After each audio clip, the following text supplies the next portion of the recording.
Welcome, everyone. Welcome back to another episode of Hard Reset. I don't even remember what number we're on.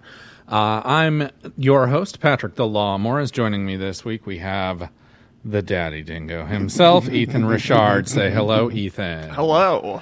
All right, so this week... You're ambushing me with the topic question. I am going to ambush you with the topic. and it is actually going to be a topic in the form of a question... because we play by Jeopardy rules here. Oh, but God before we damn it. get to all of that, I want to know about what you've been playing this week. So tell me what you've been playing. I've been getting into Space Engineers a lot recently, so that's been fun. Okay. 2,000 hours is apparently not enough.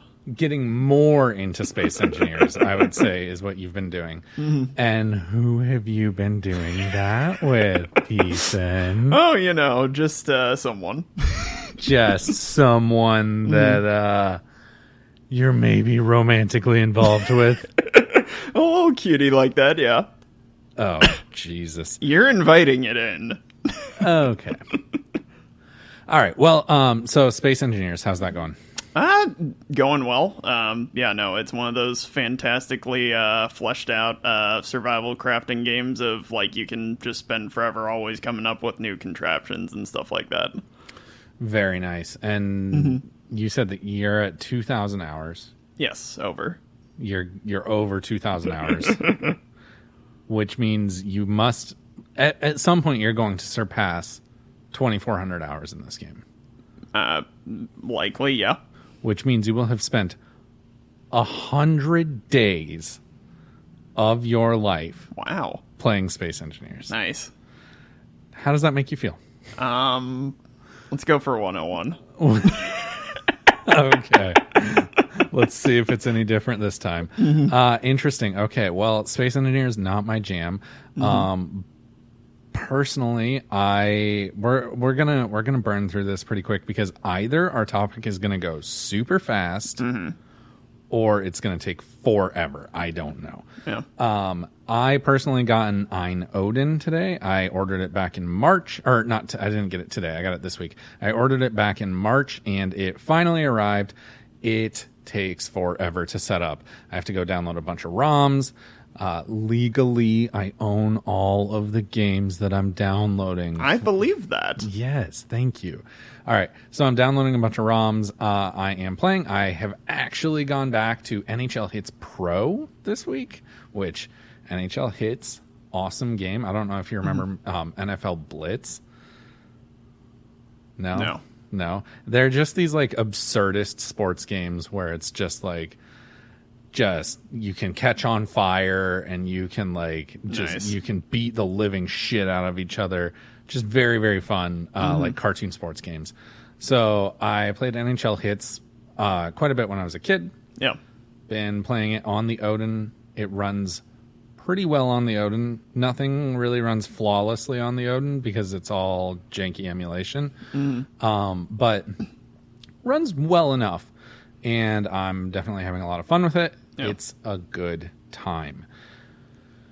So, I've also been playing a lot of other emulation games, just trying to get the whole fucking thing set up. And I am working on a piece about The Godfather. So, I'm playing The Godfather on Xbox 360. Just playing a bunch of old games this week. Yeah. Now, I'm glad we were able to get that portion of the show out of the way. Sub 5 minutes. We haven't even hit the 5 minute mark. Yes. I'm going to pose a question to you. Okay. You are obviously huge into VR. Yes. You love VR. Yes. And I'm going to challenge you with this. Okay. Because I think that you're going to answer this from an emotional place. Okay. Is the Meta Quest 2 killing VR? Yeah. That is a tricky question. Because, I feel like it's definitely that, it's that double-edged sword that any, like, sort of new technology goes through. Of, like, anytime there's something that, like, leads to just mass widespread adoption, like, any sort of, like, initial community that is, like, really interesting that starts off there, kind of gets pushed out to an extent. Right. With just like the influx of like, whatever culture's there is just going to get kind of wiped out by just, normal culture. Exactly. By the more widespread and like, I don't want to say normies. Because, like, that's such a reductive term, but by the normies, right? Yeah. The people who are buying a Meta Quest 2. So this kind of came to me the other day, and I've actually been wanting to talk to you about this for like 3 weeks, but I wanted to save it for recording. I foresee it being somewhat similar to smartphones and mobile games, except where mobile games weren't able to just destroy mainstream video games. Yeah. Because I think that mobile games weren't able to do that because mainstream video games and like video games, more hardcore, more involved games already had a very strong foothold in the market after decades of consoles and the proliferation of PC gaming. Mobile games were still able to take a gigantic piece of that pie, right? Yeah. Mobile games account for more than half of gaming revenue. Yeah. But yeah, it's also the interesting situation of like, okay, they take up like half of the revenue, but they also expanded the pie massively. They did. they made more pie for sure. I'm just left wondering, is the more like, quote unquote hardcore VR space prominent enough to survive the Quest and kind of the mobile game, the Quest being like the equivalent to mobile games in the VR space? Yeah, that's a good question. I mean, definitely in defense of it not like completely taking over is the fact that like there are still definitely games that like challenge its compute power and stuff like that. Of it's like, okay, you can maybe play this on a Quest 2, or maybe you straight out can't. Right. I mean, Half-Life Alyx being the perfect example. Yeah, of that, right? Exactly. And like those experiences still offer substantially more. That it's like, okay, no, there are still going to be hardcore enthusiasts who aren't satisfied with just a Quest 2. Right. So there, but I guess what I'm thinking. And like right now that still exists, right? Yeah. Right now those people still exist and those options still exist. Yeah. But I guess what I'm thinking is, are those options, so I didn't say has the Quest 2 killed VR. I said, is the Quest 2 killing VR?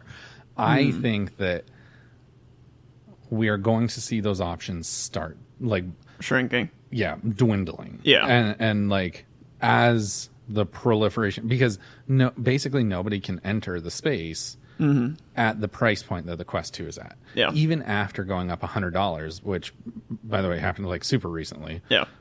Still, nobody can compete with the Quest 2 at that price point. Yeah. I think basically VR's best hope is PSVR 2. Because VR, the problem with VR has always been price. Yeah. It's so inaccessible because of price. Yeah. And if Meta makes it so accessible, hits a price point that makes it accessible, then they're going to be basically the only VR headset in town. Yeah. And once they are, then it's basically you make a game for the Quest 2 or you don't make a game. Yeah. Or, you intentionally shoot yourself in the foot and just have an extremely limited audience. Exactly. And so I'm wondering, like, basically, do you think that... and I ask you this because you're a VR enthusiast. Yeah. But you're also like kind of a brutal realist. Yeah. Even with yourself, right? Yeah. And your own hobbies.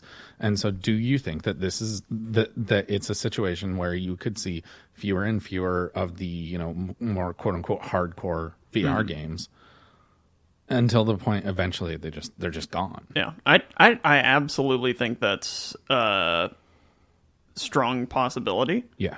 I definitely think it's still at an early enough stage where it's hard to tell what exactly is going to happen. Because, I mean, like, we've also seen, like, I think Facebook posted, like, a loss of, like, $2 billion on Meta so far. So, well, and I mean, that's a lot of people are speculating that that's where the Quest 2 price hike hike came from. And so, basically, like, part of that question is, like, how long is Facebook going to be willing to lose that much money? And subsidize the price like that low. Yeah. Because as soon as they're no longer willing to subsidize the price as much, then yes, other competitors do have a fighting chance of like, oh, we don't have to sell our VR headset at a loss to be able to compete, because that's what Facebook is doing. Right. So that's what Facebook is doing. There's also the question of the way that Apple's like ask app not to track thing is playing into the whole situation. So because Facebook basically, especially because you're in market analysis, right? Yeah. So when Facebook implemented that, you saw that like it just tanked Facebook ads, right? Yeah. And so it was not great for that.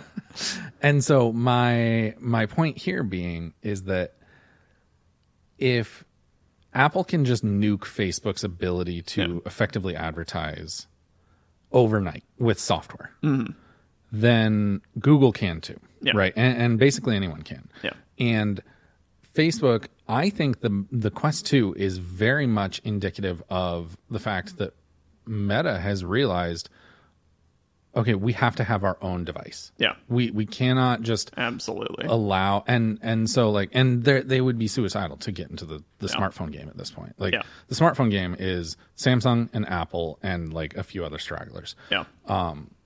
But they could do the VR space. And so I'm wondering, because like yes, they're subsidizing VR right now for sure. Mm-hmm. Could they potentially justify continuing to subsidize VR by getting that ad space? Yeah, absolutely. I definitely think the whole like Apple do not to track thing basically posed an existential question to Facebook of like, we are wholly reliant on these analytics services to the point that like, and the problem is all of that is going through third parties. If those third parties decide to like cut off our access to it, it's not just like our profits diminish, like you could wipe out their profits could disappear overnight. Right. So I like I definitely do like fully understand why Facebook is willing to lose $2 billion. Right. Like you said, creating a new device that like is their OS and that they can control end to end. Right. Because then that provides them like eternal space where, you know, they know that they're never going to shut off their own access to that information. Imagine someone who pitched that at Meta. Yeah. Just, hey, I think we should do this. What? Exactly. So yeah, like if they can get it off the ground, then they are basically golden, unless like there's massive government regulation or something like that to completely shift things up. So I absolutely understand why they're willing to put in that much money. Mm-hmm. But we are already seeing, you know, potentially some cracks of like they raised the price point. They were willing to do that. Yeah, and that was kind of unprecedented. So let's dive into that a little bit, because we've never really seen, I mean, as like, for all intents and purposes, the Quest 2 is a console. Yeah. Right. It runs this goofy ass OS that's not even based on Android. Yeah. And it plays pretty simple games. Yeah. Like the SoC in it is not weak, but it's not, I mean, you're not hitting the power that you would be getting in like a full blown PC. Yeah. Or even a console, right? You're not even hitting like, not even last gen power. You're hitting like the power of a Switch, if that. Yeah. And so raising the price point is something that we haven't really seen happen to consoles, because even when a like a console manufacturer wants to raise a price, like what Nintendo did with the Switch OLED, mm-hmm. they still released new hardware, right? There has to be some sort of justification for it. Yeah. And I think that again is just Meta demonstrating that they are not part of the gaming space. No. It's because they did this thing that like no one ever does. No one does that in the gaming space. Yeah. And they did it, and I think it's another clear demonstration that they have no understanding of the space. And if they're the only play in the game mm-hmm. with VR, and they have demonstrated over and over again that they don't have understanding of the space, then they cannot possibly be making the right moves to preserve it as a gaming platform. Mm-hmm. I think the long play here is for them to like is for it to be an accessible like metaverse. Like, here's how you get into the metaverse, and they're just like the VR games thing is just a way to make some money to like subsidize the development of the first metaverse headsets. Mm-hmm. Yeah, I can see that. So I don't know. I guess do we? So okay. So give me your thoughts on their like. Do you think that Meta could actually become a gaming company? Mm-hmm. I think it's possible. I think it's unlikely. Because like we've seen this with like Google and Amazon both trying to get into the gaming space of like they've shown that like just because you are a tech company with a shitload of money to throw at the problem does not mean that it's going to work out. Right. And we've kind of talked about this before. Like it definitely seems to me to be the case that like understanding how to manage creative talent that you need to like create unique fun games and stuff like that is something that takes years to develop, learning how to manage that talent and also attract that talent and stuff. It's not just something you can buy overnight. So I think that's the big obstacle for Google, Amazon, and I think it's going to be an obstacle for Facebook as well, especially because like, especially with their recent controversies, Facebook is not, while it still obviously is an attractive company to work for, it's no longer like the most attractive. Right, absolutely. I think that they kind of fell off that throne a while ago. Yeah. Like 5, 6, 7 years ago. Yeah. At this point, Facebook is the place that you kind of have to be on, but also your grandma posts weird memes on. Right. And stuff like that. Exactly. Facebook is not hip anymore. Yeah. Facebook is like it's crazy to say and it's difficult to say, but like Facebook is less hip than Microsoft at this point. Yeah. And like Microsoft not Damn. hip. They've never been hip. Yep. They really haven't as And much they've as I tried. want them to be. Yeah, I mean you and I both like Microsoft a lot. We both play a lot of Xbox. Mm-hmm. Bring back Zune. Yeah, bring back Zune. Windows Phone kicked ass. Mm-hmm. I'm not a big fan of Windows, but I don't think That's really. your fault. Okay, I guess I was gonna say I don't think really anyone is, but here we are.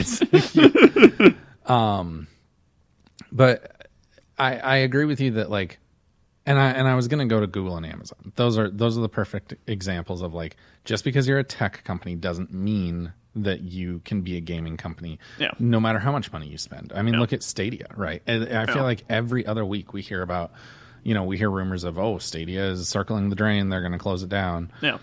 And like Google just recently made a statement about like, oh no, we love Stadia and we're totally committed to it and whatnot. Yeah. And like, obviously that's horse shit. Yeah. I wonder how much longer Stadia has. Yeah. It's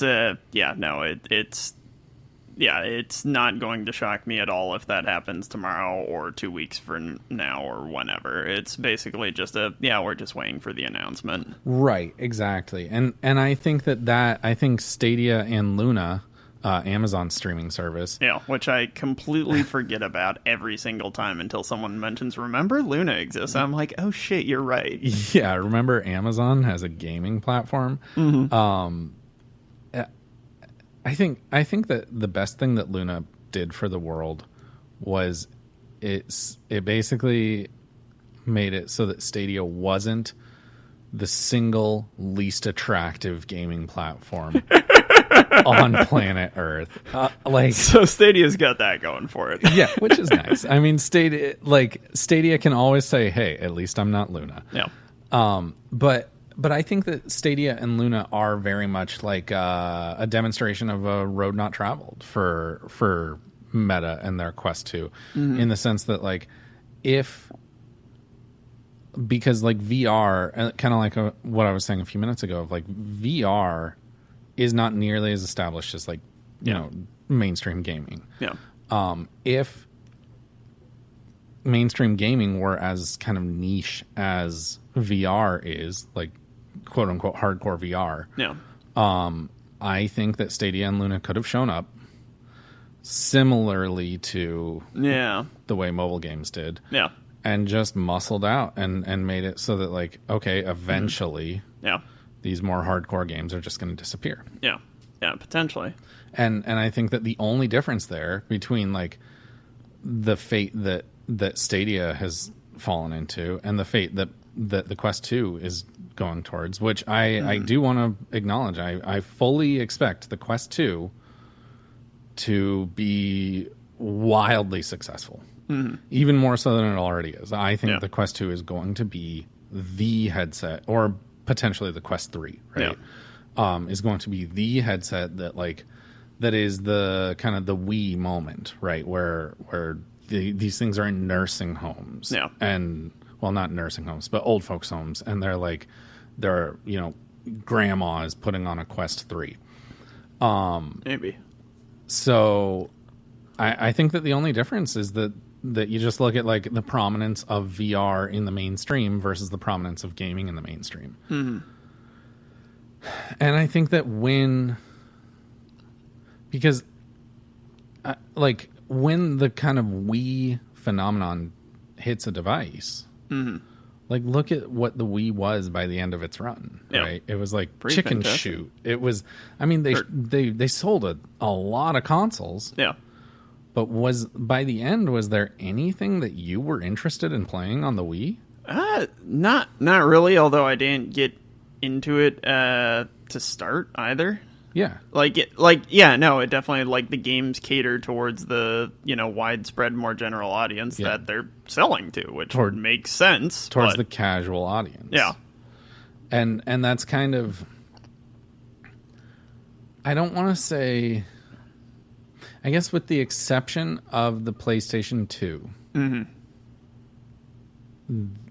it's kind of, and I guess the Switch, I don't know. I guess I don't really pay that much attention to what kind of games come out on the Switch generally now. Yeah. But, like, with the exception of the PlayStation 2, it's sort of like when you sell that many units, you just get so much bullshit, like shovelware. Yeah. And I think the only way VR hopes to sell that many units is something like the Quest 2. And I think the Quest 2 is going to sell that many, for sure. Yeah. Okay. Potentially. Yeah, potentially. I think the biggest hurdle that Meta faces, aside from the whole question of how long do you want to lose $2 billion a year? Yeah. How long can they sustain that behavior? Yeah, also that. But yeah, aside from that question is, like, they clearly have the hardware down enough of, like, the Quest 2 is a absolutely acceptable VR headset for a fantastic price point. The issue I'm more concerned about is the software question, because, like we talked about, I don't think they have or are going to get anytime soon the talent to make Quest games in-house. I'm pretty sure they've done a few, like, buy exclusive rights to a game type of situation. I think they do have an in-house developer, but they haven't done anything remarkable. Yeah, exactly. And I don't imagine much will come from that for a while. Right. If ever. Exactly. I was going to say kind of what you were saying about, like, no matter how much money, you can't just buy the talent. Yeah. Right? Yeah. You both need to find the talent, know how to identify that talent, know how to manage that talent. Yeah, exactly. And I mean, Google proved that with what was his name who ran the guy who ran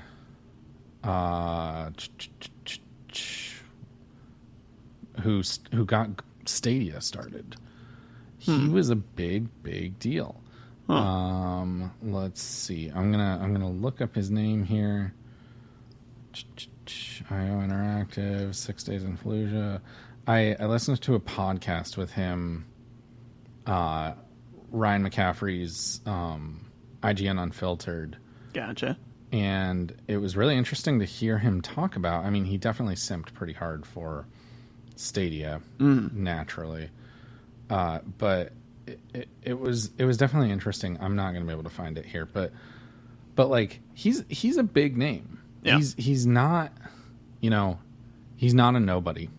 Yeah. And Google had the money to attract him and get him there. Yeah. But they still couldn't get Stadia off the ground. Yeah. And so I don't expect anything big to come from Facebook's in-house studio. Yeah.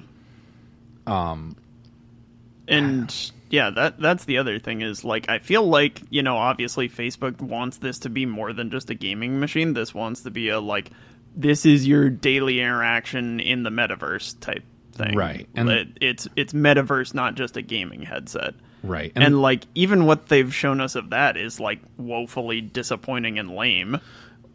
Okay. Yeah, no, I totally agree. And I think that the metaverse is the long play for Quest and the Quest line of products. I think by Quest, 6 or 7 or whatever, gaming will no longer be a thing. It'll be, this all occurs in the metaverse. Yeah. So you put your Quest 7 on and suddenly you're in the metaverse. Mm-hmm. Now so you and I have talked briefly about the metaverse. Mm-hmm. Well, not briefly, but but let's jump into that a little bit. The metaverse is something that actually really frustrates me. And you know why? Because it's not like it already fucking exists. The metaverse is just branding, right? Because what is the concept of the metaverse? It's the idea of going out and having adventures and having interactions online, while being able to interact with your friends and chat and whatever. And it's like, I mean, basically it's the Oasis from Ready Player One. Yeah. But like, that already exists. It's called Discord and Xbox Live, or Discord and Steam, or Discord and PlayStation Network, if you really want to do that, I guess. Mm-hmm. And so, like, I guess, tell me, because I know that you don't buy into that idea as much. Yeah. Tell me what you think that they're like. How do you think they're going to differentiate? Because that experience, to me, in my mind, it already exists. How do you think they're going to differentiate that experience? Yeah. So, yeah, definitely, yeah, like what you kind of allude to, like the whole, like, it's a branding thing. Like, I agree with that to, like, an extent. Mm-hmm. But definitely I think what sets the idea of the metaverse apart is, like, the fact that this is all, like, one encompassing thing. This isn't like I'm starting up Discord as a service and starting up this game that's a completely different service and doing stuff. It's just rolling multiple things into one. It's integrating everything fully. It's also the idea of, like, capturing more than just, like, voice communication between people. It's, capturing, like, body language and stuff like that. Yeah, and that's something that you have more experience with, especially in VR chat. Yeah, right? Exactly. Which is, like, kind of why I wanted to pose this question to you in the first place. Because you're that into VR that you've actually found communities in VR chat. And, like, you even attended a convention entirely in VR chat. Yeah. And so, but, like, there were how many people at that convention? Like 14,000? Yeah, something like that. So, like, a fuckload of people. Like, that's a lot of people. Yeah. But, and I'm not trying to, I am in no way trying to diminish or disparage the effects of that those people have. Yeah. But I just think that is the hardcore audience for VR, and that is nowhere near big enough to overcome what we're gonna see as, or what I think we're gonna see as, the influx of, like, mobile caliber games in the Quest 2. And like, honestly, so I fully expect the Quest 3 to drop the USB-C port entirely. Like, or I guess maybe it'll only be for charging, right? Yeah. Power delivery. But it won't do the link anymore. Yeah. Because I think that, again, that's just like games are kind of just a stopgap for the Quest to get the Quest to the metaverse. Yeah. I think the link to use the Quest 2 as an actual VR headset and like connect it to your computer, I think that is just another stopgap to, hey, we're going to continue to subsidize and draw in people to the Quest in this way. Yeah. And yeah, I mean, like we talked about before, like Meta doesn't want you necessarily using your headset via a computer. Right. Meta definitely doesn't want you doing that. Yeah, exactly. They want you fully on their hardware, their software, that they can, have full access to that data. Right. They want all of that. They want as much data as possible because ultimately, Metaverse, Quest, Facebook, whatever, it's all the quest for data. Yeah, exactly. And love that quest for data. And I mean, like, that's kind of sad and gross, but okay. So coming back to the original question. Yeah. Do you think, and like, give me your logical side and your more emotional side. Yeah. Do you think that this is going to happen? I definitely think it's possible, but I'm gonna stick to that position of like it still could go a lot of different ways. Okay. It could be, the next generation of the Quest comes out and it's like we're not willing to lose $2 billion a year anymore, but we are still gonna subsidize the cost of this a little bit. So the Quest 3 is like $500, $600. A lower price point, but lower power, very clearly targeting like you can play like basic VR games, but also we're like trying to move you onto like meta software and stuff like that. This is more heavily targeting, I mean, like very similar to the way that like mobile games are targeting a different audience than like Crysis or something that's maxing out your PC settings. Like no one in the mobile space is trying to make a game to, really cater to those audiences because it's like, no, we just don't have the hardware power to compete. And our audience doesn't want to shell out the money for that hardware. Right. But then you also, I mean, you make a good point. And to build on that,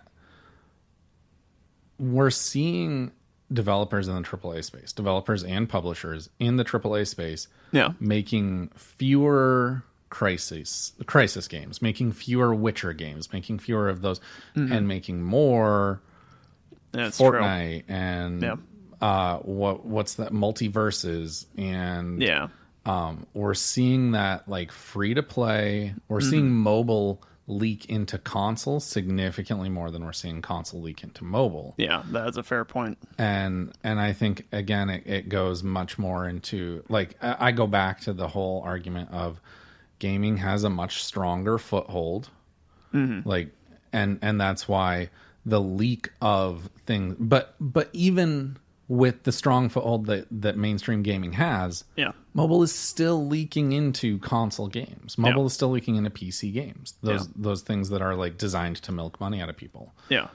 Yeah, because the monetization method has been proven to work so much better for mobile games because of the existence of whales, essentially. Exactly. Yeah, I mean, they're basically every new user, they're pulling the lever on a slot machine and saying, "Is this going to be a whale?" Yeah, and they're winning enough that it's and they win model. So much when they find a whale that it's worth it. Those jackpots, right? Yeah. So I want to ask you, like, how do you think that the VR space as a whole combats Meta like taking over? Yeah, it's definitely a great question because I'll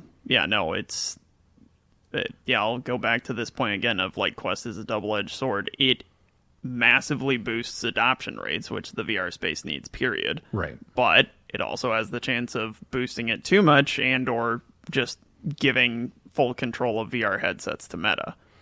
Yeah. I'm going to float an idea by you. I think that the way that just the VR space in general at large combats Meta and the Quest is just by making more headsets more available to more people. So and I mentioned it earlier, the PSVR 2, right? I think that that's kind of the best hope. I think that's one potential hope. I definitely hope, if they aren't already, like Valve and Vive and stuff are considering, like really putting the research and development into creating a really low price point model. Right. So like an Index Lite type thing. Exactly. So you've got still your premium line with full finger tracking and stuff like that, but it's like, okay, here's also something that is never going to be as cheap as the Quest, but it's like, hey, if you want to spend like an extra maybe $200 to not have a Meta headset and still have like a really good headset, like this is an option that exists for you. Yeah. Instead of a, sharp divide of like, you're buying a VR headset, do you want a like $1,000 Index or I forget how much the Quest is. It's $400 now. $400 Quest, yeah. And basically the question is, are you willing to spend $1,000? If the answer is yes, Index. If the answer is no, Quest. Yeah. And I mean, kind of that middle ground, like what your headset is, like the Samsung Odysseys of the world, has kind of fallen out. It's gotten squished out. I definitely think like a lot of companies jumped on that bandwagon really early when VR was really hot, and then realized that, oh, this is a market that's going to require building out. Yeah. We don't really want to do that. Right, definitely. I mean, it takes huge investment. And so going back to your idea of like kind of an Index Lite. Yeah. I don't know that Valve is willing to do that building out, because Valve makes so much money on the Steam store. Like Valve, the Steam store just prints money, right? Yep.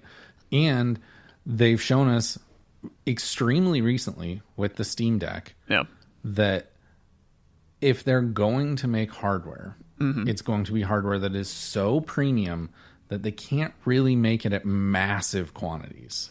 Potentially. I mean, I feel like, though, I feel like there is a possibility that there's, the right people at Valve realizing that, the same way that Apple is an existential question for Facebook to solve, like, if Metaverse takes off, that's potentially an existential, problem for Steam of, like you said, their moneymaker is the Steam store. What if instead Meta's like, you can only buy things through the Meta store? Yeah, no, that makes a lot of sense. And so Valve could require their own hardware in the same way that Facebook requires their own hardware. Yep. Valve requires their own hardware to keep Steam alive and kind of stave off Meta in the same way that that Facebook or Meta requires their own hardware to stave off Apple. Yeah. And so you could wind up, very long term in a, similar-ish situation to like Apple and Microsoft of like both are, helping make hardware and stuff like that because they want you on their OS. Right. Yeah. I could definitely see that happening. I agree with you about like a kind of an Index Lite. Yeah. I think that, I don't know. I wish Valve would make less premium hardware, because they really don't seem, by making the Index, they're very clearly just like, VR is awesome. Yeah, we know it's awesome. We know the potential it can reach, and we're not going to make anything that falls short of that potential. Yeah, and as a result, the Index is a metric fuck ton of money. I don't even here. Let's actually look that up. I think it was like $1,200 when it launched. Yeah. Valve Index price. But their current market strategy is definitely the exact opposite of the Quest of like, we don't care if it shrinks our market a ton. We want this to be the best possible product we can produce. Right. So the headset with the controllers and the lighthouses is $1,000. Yeah. But that does come with Half-Life Alyx. So you got that going for you. I mean, so it's basically worth it. But yeah, $1,000 is. I think that there needs to be, like you were saying, that a middle ground $500 headset. Yeah. That is very obviously geared towards and marketed to gamers. Yeah. And I mean, I think to your kind of earlier point, in terms of research and development, of hardware and like producing that, I feel like it's been a relatively short time since that middle area was completely crowded with like Samsung and LG. Right. I think LG stuck in there for like a while actually. Oh, really? I feel like there was the Reverb or something like that. I forget what it was called. And I mean, even HTC was in there because HTC made the Vive, and the Vive wasn't as premium as the Index. Yeah. But I think, and going back to PSVR, I think that's where PSVR saves them. The PSVR being specifically like, this is built for PlayStation. Yeah. The PS5, it is not as good as the Xbox. Yeah. But that doesn't change the fact that it's sold more. Yeah. Sony has sold what, like 22 million PS5s already, yeah. and you still can't just buy one. That's ridiculous. Yeah. And so the PS5, is obviously, it's a gaming device, and there are a lot of them out there. They're going to sell they could sell as many PSVRs as they possibly could, PSVR 2s. Yeah. And still there would be PS5 users left over. Yeah. So that being said, I think the PSVR 2 is that middle ground. It's that middle ground because it's like, this is very obviously geared towards and marketed at gamers. Yeah. And it's $500. Yeah. I see your argument. The issue I have with PSVR is that if you're looking to it as like the savior from the Quest 2, it's like you're trading one walled garden for another. Right. I also definitely do question how software will work out for it, because I mean, that's the issue the first one had of like, if you're developing for consoles, it's like, how much do you want to spend to make something VR compatible for one specific console unless you're an in-house Sony party? Right. And like Meta, as we've established, yes, Sony has like substantially better in-house development outfits, clearly. But even still, if all you're supporting software with is like in-house development teams, like there's only so many games they can put out. Right. And especially when, you're going to be targeting a subset of your overall PS5 users. And that's going to be a huge problem. Third parties is going to be the biggest problem, because whenever there is a platform exclusive feature, I mean, we saw it with the touchpad on the DualShock 4. Yeah. We saw it with the resistive triggers still. Yeah, exactly. And we saw it with the screen on the Wii U gamepad. There's like anything that is platform specific, third parties are going to ignore. Yeah. Because why spend money if it's only going to improve the experience for one subset of users? Yeah. And then like even potentially piss off the other users who are like, oh, well, why don't I get that? Yeah. And it's like, no third parties are going to spend money doing that. And so we're not going to see third parties spending money developing PSVR games. That's just not going to happen. Yeah. The whole, one walled garden for another. Yes, that is correct.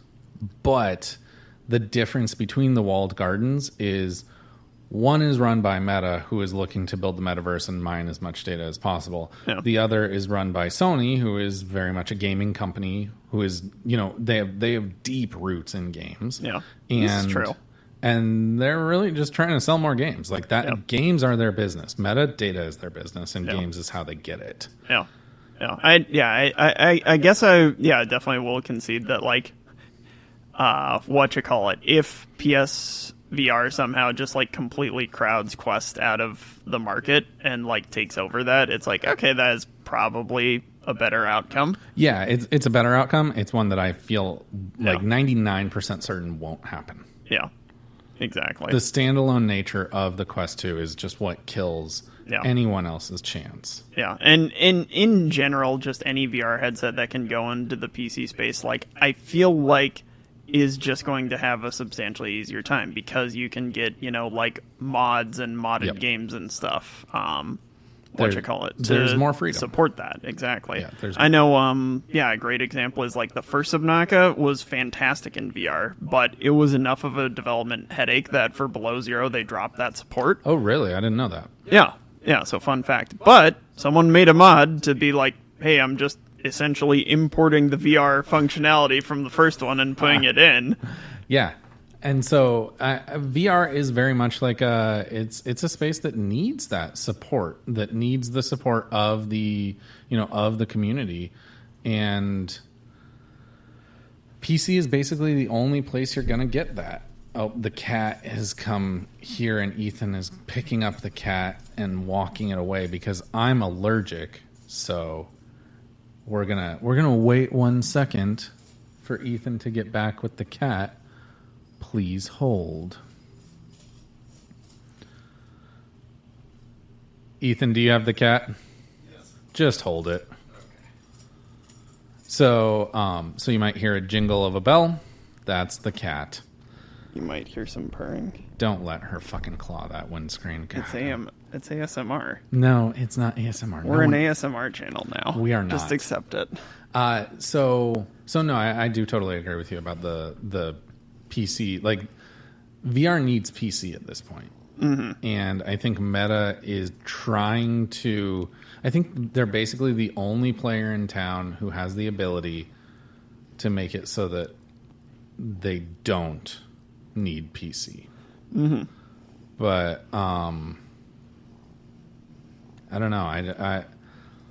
I think that if they can succeed, then they will squash the rest of VR. Mm-hmm. And I right now I kind of think that that's 50-50. Yeah. Yeah, no. I mean, yeah, no, definitely to your point. I feel like if Meta is continues to be willing to subsidize the Quest 2 and like nothing else changes, then yeah, no, Quest 2 kind of takes over the market unless some other party enters the ring. Right. Exactly. Hold on. We're going to pause 1 second so that Jillian can come get her cat. Okay, we're back. So I guess, yeah, unless someone comes in, Yep.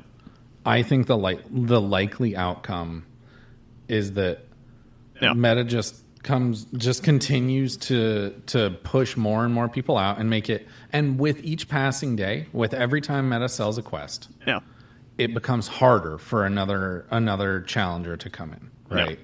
And so I think that over time it's just going to become a situation where no one can possibly hope to enter and compete in the entry-level VR space. Yeah. VR may survive. Honestly, VR might survive indefinitely on PC. Yeah. But if it does, it will be an ultra niche thing. Like far, far more niche than they are currently. I could definitely see it at least being more niche than it is currently. But yeah, I don't know. I also do find it unlikely that Quest is just going to continue to dominate this space and not have another competitor come in. Like we've seen this like time and time again. You usually wind up with a market leader. Yeah, well, a market leader and like a stable system where there's like 2 or 3 big people. Duopoly or oligopoly. Yeah, exactly. So who do you think comes in then? That's a good question. I mean, I feel like it's a possibility that Steam takes up that mantle for the reason of like they want to preserve the VR Steam page, essentially. Steam store. So counterpoint to that, and I do want to hear the other companies you think that might be that combatant. Yeah. Counterpoint to that, is Steam not doing that with the Steam Deck? It's definitely expanding the market, but I think they're shoring up. They're solidifying their base. They're solidifying their customer base with the Steam Deck. Yeah. I think that's true. I feel like with as well received as the Valve Index is, I feel like they would be foolish to be like, oh, and we're not going to do what it takes to make sure that Steam VR remains a acceptable option if you're going into the VR space. Yes, I definitely do see them though targeting a more like premium brand of users. Right. Yeah. No, I definitely agree. Okay. Is there anyone else you think might step in? It's not. It can't be Google. Yeah. And honestly, after the disaster that Luna is, it can't be Amazon. Yeah. Yeah. Sony could, because, I mean, just the simple fact that they're choosing to make a second PSVR. Right. That's something telling. That surprised me a lot. Yeah. They've done a lot of R&D. I think they learned a lot from the first PSVR. Yeah. And I think the second one is going to be really good. I think potentially that's true. I definitely think it's going to be, though, an issue of the software. And I don't know if they have a solution for that yet. I agree.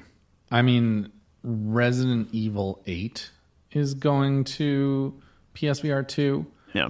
But Resident Evil 8 is also going to like Apple Silicon Macs. Yeah. So I don't know where Resident Evil 8 isn't going. Yeah. Honestly. It honestly, that's the issue, is like I don't see how their strategy around VR is much different from like a like a more expensive version of like the resistive trigger controllers. Of like, they aren't focusing on making resistive trigger controller games. Mm-hmm. They just want to have that feather in their cap so that when you're comparing the two, people can be like, yeah, but like, well, yeah, the PS5 supports VR headsets, Xbox doesn't. And that gets you to buy a PS5, even if you are never going to use it. Yeah, are never going to use VR. And like when it comes down to like actual use case, you never really like I turn the resistive triggers off. Yeah. Because they're obnoxious, even when they're done well, which Sony is basically the only one doing them well. Yeah. I still just turn them off. Okay, so I guess we're gonna wrap this up, but before we do, I just want to get final thoughts. You know, I want, because I've been pushing for it, I want a yes or no. Do you think that this is gonna? Do you think Meta is gonna basically squash VR? If you put a gun to my head and say I have to pick yes or no, I'll go with yes, but it's like a 55 or 60% right. yes. It's not a super firm yes, but like if you had to make a prediction, that's what you're leaning towards. Yeah. I think I'm in the same boat. I think I'm a little more confident than you. I think I would say like 70-75% chance Meta ends up squashing out VR, and that's how it goes. I absolutely, like, we need to be super, super clear. I don't want that to happen. Yeah. But, you know, I think that it probably will. No. Which is just just another cool thing that Facebook has ruined for us, which seems to be their MO. No. And no. If that's what happens, we'll figure out a way to evolve. Right, exactly. Kind of evolve and adapt. And so I don't think that we will ever end up back in the situation, back in like the really super early days of VR, where it was like Lucky Palmer, like strapping a VR headset together with duct tape. Yeah. But I do think it would be more of like a made to order. I think we'll end up in a situation where PC VR is more of a made to order product. Like, kits exist and it's possible, but they don't even mass produce it. Yeah, possible. So, I think that that's where we end up with it. Yeah. Again, I hope that that's not what happens, but only time will tell. Yep. All right, well, that's all we have for you guys tonight. If you liked what you heard, don't forget to subscribe on whatever podcast platform you found us on. You can see everything we do all in one spot over at coldnorthpro.com. We'll be back. We are going to be back next week. We're doing this every Monday night now. We're going to be talking about the news. We're going to do a news roundup. That's kind of what you can expect from the show moving forward. Until then, reset.